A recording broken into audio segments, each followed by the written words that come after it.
People of the realm. The world of ice and fire is full of many certainties.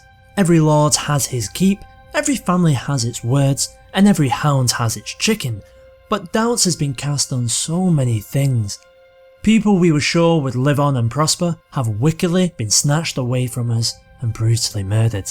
Wars with no end in sight suddenly grind to a halt. Could it be that after all this time, we are viewing common opinion as fact?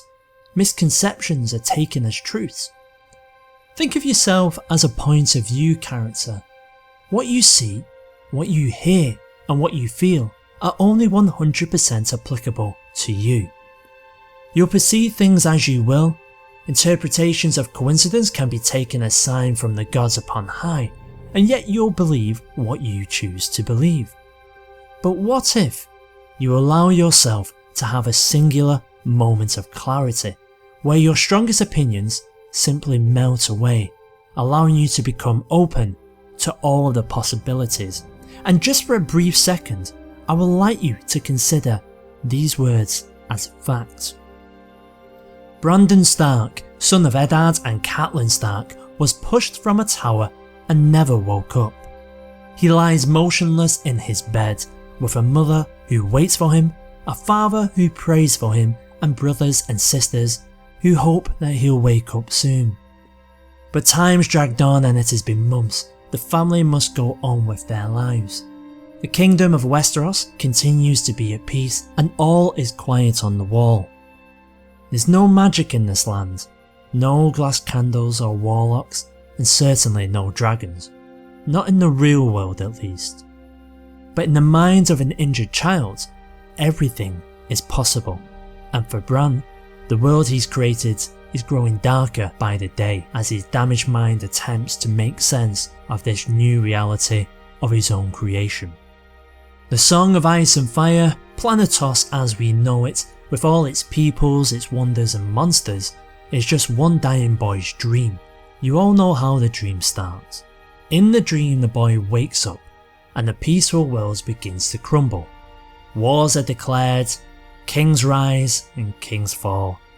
Depravity and cruelty stalk the lands, striking at the very family who care for Bran so much. That's until his subconscious finally provides a defence, a mission from a three-eyed crow, companions to share the burden, and a journey away from this land.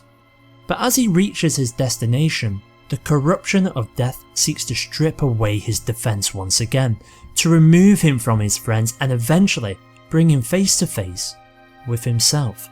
For the man entwined in the tree is just another version of Bran, who's been fighting too long to change the dream and has gotten lost in the woods. The other is knocking at the door and waiting for Bran. Death comes for us all. In the real world, the boy lets out his last breath in sweet surrender. Catelyn Stark weeps and Eddard takes her hand in his and says, "Every flight begins with a fall." The fires of theory grow cold for now. This is something a little bit different for the channel, something to challenge your perceptions. I don't necessarily agree or disagree with this little thing that we've just covered. Been a long time since the books come out and people are accepting opinion as facts where nothing has really been proven. You can gather all the evidence you want, but consider this. Martin himself has said that the ending will be bittersweet, and if this was to happen, I would be very bitter indeed. So what do you think of the video? Do you want to see more of these perception challenging videos on the channel? As always, thank you very much for viewing, and remember, I'm the Northlander, you know nothing, and neither do I.